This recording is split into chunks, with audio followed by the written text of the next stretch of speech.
Goeiemôre, groet julle vanoggend in die wonderlike naam van Jesus en op hierdie amazing dag. Dit is 'n amazing dag. Hoekom?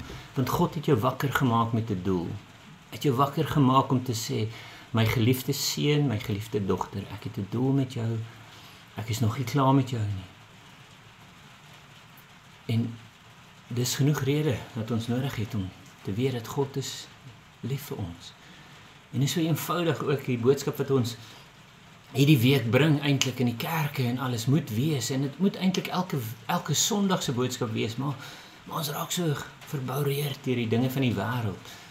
Maar hierdie week en as ons die kerklike strukture volg en dan weet ons dit was 4 Sondae voor Advent, nee. Dit was like vrede en joy en blydskap en dan kom hierdie week die laaste Sondag voor Kersfees. Die laaste Sondag.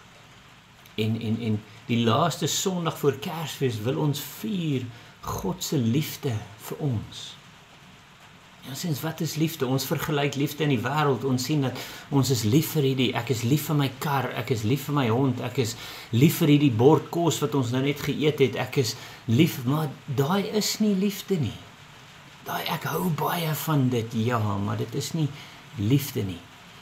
God se liefde is volmaak, God se liefde bedek alles, God se liefde vergewe alles, God se liefde is so groot, ons kan dit nie in 'n boks sit nie, ons kan dit nie in 'n gedagte beperk nie. En dis hoekom vandag se boodskap, en dit is die boodskap wat ek en jy moet vorentoe vat in hierdie week, waar ons nader en nader aan Kersfees kom. Ons moet daai boodskap vorentoe vat en sê, wat is liefde? Wat is liefde? Hoe kan ek liefde aan my vrou, my man, my kinders, my ouers, my skoonouers, hoe kan ek liefde aan hulle bewys?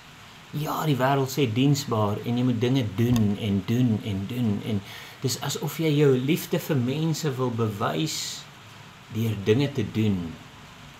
It's as if you want, that is the reward I give you so that you will give me. En ek lees vanoggend uit 1 Johannes 4 en as jy die tyd het miskien is dit 'n uitdaging vir mense daar buite, vir elke een wat na hierdie boodskap luister om te sê, lees hierdie 1 Johannes 4. Lees hierdie deur elke dag. En ons sal vandag hierso begin by vers 7. Vers 7, nee. Maar lees dit as vir familie, lees dit as huisgesin deur elke dag. Laat dit jou diep in die harte inraak. Dat jy hier vorentoe kan gaan en besef dat dit is liefde. En die apostel sê vir ons hierso, hy sê, geliefdes, laat ons mekaar lief hê, want die liefde is uit God en alleen wat en elkeen wat lief het is uit God gebore en ken God. Hy, so eenvoudige boodskap daar, maar so kompleks, so iets wat so moeilik is vir my en vir jou om te besef, dat ons kry nie liefde van mekaar af nie. Ons moet liefde vir mekaar gee, maar ons liefde kom uit God uit, en as ons onsself in God geplaas het, deur ons sal nou lees, deur ons lewe vir God te gee, dan begin God met ons werk, en dan sê ons, Here, U is die pottebakker, ek is die klei. Dan werk God met ons en hy werk en partykeer maak dit seer want hy moet daai vuil stukkies afskaaf en hy moet ons weet massage en hy moet ons werk. Ek meen enige iemand wat na 'n fisio toe gegaan het al gesien, weet, hulle maak seer. Maar dan kom hy verligting en dan kan jy weer aangaan met die ding waarmee jy besig was en dit is soveel meer. Is daai konsep wat God met my en jou werk en hy sê hoekom? Want God wil hê ons moet onsself transformeer sodat ons soos God word. Nie klein God nie. Onthou, ek wil nie vir 'n oomblik sê ons gaan God word nie. Nee, maar God wil ons verander. God wil ons gedagtes verander, ons gedagtes vernuwe. God wil daai kliphart uit jou uitneem vandag en daai vleeshart, sy vleeshart in jou inplaas, sodat jy getransformeer word en jy word soos God. En hy gaan aan hierso, hy sê vir ons, hy wat nie lief het nie, het God nie geken nie, want God is liefde. As ons liefde wil ken, moet ons God leer ken. Hoe leer ek iemand ken? Ek spandeer tyd met hulle, one-on-one time. Dis een ding om in die kar te ry en te sê ek bid as ek in die kar ry, ek bid by die koffieshop, ek bid in my werksituasies, ek bid waar ook al ek stap maar dit is daai intimiteit wat ek en jy met God spandeer, daai tyd wat ons intieme tyd wat ons met God spandeer, dat ons God se hart leer ken en dan leer ons liefde ken. En hy sê hierin is die liefde van God tot ons geopenbaar, tot my en jou geopenbaar. Hy sê dat God sy enige gebore seun in die wêreld gestuur het en Johannes 3 vers 16 sê dit vir ons. Sy enige gebore seun gegee het as 'n geskenk. Hierdie tyd as ons geskenke uitgee, gee dit en sê ja, ek gee dit net omdat ek lief is vir jou. Ek soek niks terug, ek verwag nie iets terug nie. Hier kom God en hy sê hy stuur sy enige gebore seun in die wêreld in. Hoekom? Sodat ons deur hom kan lewe. Hoe lewe ons? Deur Christus. Ons kan nie op ons eie, ons kan aangaan en ons dwaal rond soos 'n blinde wat in die donker deurloop en ons soek na waarna toe ons moet gaan, nee. En hier kom God en hy sê deur sy seun, deur Jesus Christus, val hy skille van ons oë af en ons sien hoe die wêreld eintlik is, nee. En ons sien ook ons posisie is nou 'n geliefde seun en 'n geliefde dogter in Christus Jesus. En dan kom hy en hy sê vir jou, ek gee vir jou lewe en oorvloed. Johannes 10 vers 10 sê, ek gee vir jou lewe en oorvloed. Hy sê, hierin is die liefde, nie dat ons God lief gehad het nie, maar dat hy ons lief gehad het en sy seun gestuur het as 'n versoening vir ons sondes. As 'n versoening, wat sê dit vir ons? Ons sondes is ewe skielik op God geplaas. Ons sondes is van ons af weggevat. Maar dit kan alleenlik net gebeur as ons in hom glo. Dit help nie jy sê, Here vergewe my sonde, maar ek glo nie in jou nie. Here vergewe my sondes, maar ek gaan nog steeds my eie lewe lei nie. Here vergewe my sondes, maar ek glo nie dat u kan nie, want my sondes is te groot, my sondes is te ver van u af verwyder. Daai is afgodsdienste. Wat jy vir God sê, sy liefde is nie groot genoeg nie. Daai die offer wat hy gegee het, sy seun wat hy vir ons gegee het, is nie groot genoeg nie. En dit is daai versoening waarvan hy praat hier, so hy sê, ons ruilplekke met Christus.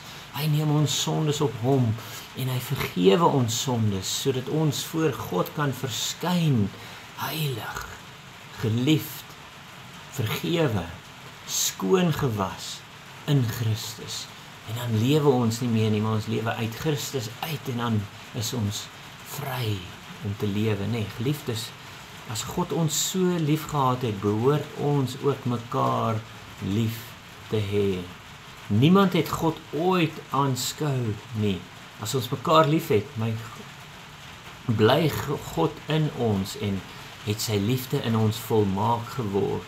Hieraan weet ons dat ons in hom bly en hy in ons. Dat hy ons van sy gees gegee het en ons het aanskou en ons getuig dat die Vader die Seun as verlosser van die wêreld gestuur het. Elke een van ons wat bely dat Jesus die Seun van God is, God bly in hom en hy in God. Dan bly ons in die liefde en die liefde bly in ons. Maar dis daar wat elke een wat bely jy vandag. Bely jy vandag. Jy weet nie wanneer jy die tydelike met die ewigheid van gaan verruil nie. Jy weet nie wanneer jou streepie getrek is nie, wanneer jy daar voor God gaan verskyn. En as jy jou sien en jy bely nie hierdie woorde nie, jy bely nie dat Jesus die Seun van God is nie, en hy gekom het om ons sondes te vergewe, en ons weer in verhouding met God te laat staan nie, dan gaan jy alleen daar voor God staan. Maar as jy dit bely, dan is jy binne in Christus Jesus, en as jy daar voor God kom staan, dan sien God sy Seun wat hy vir jou gestuur het. Hy sien jou as perfek, heilig, volmaak. Hy sien jou as sy geliefde kind, en ewe skielik omvou hy jou net, en hy sê vir jou, goeie en getroue diensknegt, welkom huis toe. Maar dis alleenlik as jy daai woorde sê, ek bely, Dan gaan hy aan daarso en hy sê vir ons, en ons het die liefde wat God tot ons het leer ken en geglo. God is liefde, en hy wat in die liefde bly, bly in God en God in hom. Hierin het die liefde by ons volmaak geword, dat ons vrymoedigheid kan hê in die oordeelsdag, want soos hy is ons ook in hierdie wêreld. Soos God is, soos Jesus is ons in die wêreld. Hoe was hulle? Hulle het mense vergewe. Hulle het uitgegaan en die woord verkondig. Hulle het uitgegaan en liefde verkondig. Hulle het uitgegaan en die regheid en die waarheid verkondig. Hulle het uitgegaan en mense na hulle toe getrek deur die woorde wat hulle gespreek het. Hulle het die waarheid verkondig en die waarheid is Jesus Christus wat vir ons gekom het en ons sonde vergewe het. Dit is wat God van ons, van my en vir jou verwag vandag. Hy sê daar is geen vrees in liefde nie, maar die volmaakte liefde dryf die vrees buite, want die vrees sluit straf in, en hy wat vrees het nie volmaak geword in die liefde nie. Ons het hom lief, omdat hy ons eerste lief gehad het. As iemand sê ek het God lief, en sy broeder haat, is hy leenaar, want wie sy broeder wat hy gesien het, nie lief het nie. Hoe kan hy God lief hê wat hy nie gesien het nie? En hierdie gebod het ons van hom, dat hy wat God lief het, ook sy broeder moet lief hê. En ek los ons hierso aan die vooraand, ek meen dis nou, Kersfees is nou om die draai. Dit is 'n grootse feesviering wat ons het, om te sê dat God sy seun vir ons gestuur het. Klein babietjie wat ons hierdie week aanskou in daai krib by elke kerk. Maar hy's nie meer daar nie. Hy's nie meer daai klein babietjie nie. Hy het geword wat ons moet wees, nie. Hy het in ons plekke gekom. Hy het vir ons gesterwe sodat ons voluit vir hom kan lewe. En dis my gebed vir jou hierdie week dat jy hierdie 1 Johannes 4 oor en oor en oor lees, dat jy as huisgesin en familie daarop sal mediteer en besef hoe groot is God se liefde vir my en vir jou. En dat ons kan lewe vandag as gevolg van God se liefde vir ons. En ek weet ons sê dit baie, ek het dit baie gesê hierdie paar minute, maar dit is iets wat moet huis toe kom by jou. Dit is iets wat daar in jou hart en jou gees en jou siel moet ingaan, sodat jy sal besef hoe groot 'n liefde God het vir jou, dat jy vir hom sal kan lewe. Dat jy sal toelaat dat hy jou so omvou en omhels en sê my geliefde kind, ek is so lief vir jou. En dis die boodskap waarmee ek julle wil los op hierdie Sondag aan, die laaste Sondag voor Kersfees. Mag jy 'n geseënde week hê. As jy by familie en vriende en skoonfamilie is, wees lief vir hulle. Wys vir hulle hoe lief is jy vir hulle. Deur vir hulle te Jesus Christus te wys. Groter geskenk kan ons nie mense gee nie, behalwe dat ons vir hulle Jesus sal wys en die ewige lewe saam met Christus sal kan wys. Ons is lief vir julle in hierdie tydperk, asseblief reik uit. Ons kerkdienste bly dieselfde. Ons gaan Kersoggend 8:00 by die kerk, ons sal dit livestream en dan sal ons weer Nuwejaarsdag 8:00 in die kerk. So as jy huis toe kom van die party af, ons is lief vir jou, stop vinnig daar by ons kerk op Nuwejaarsdag en kom prys die Here saam met ons. Mag jy 'n geseënde Kerstyd hê en namens ons, almal van ons, vir Annelies, Megan, Veronique, myself, ons is so lief vir julle en ons is so dankbaar vir elke een van julle en namens ons hoofpastoor Leon de Koker, ons is baie lief vir julle en ons dankie vir elke een in hierdie week en hierdie jaar wat was en ons sien uit na groot dinge in die jaar wat voor ons is. Ons prys en loof die Here vir alles wat hy deur julle wil doen as julle hom toelaat. Wees geseënd in Jesus naam. Amen.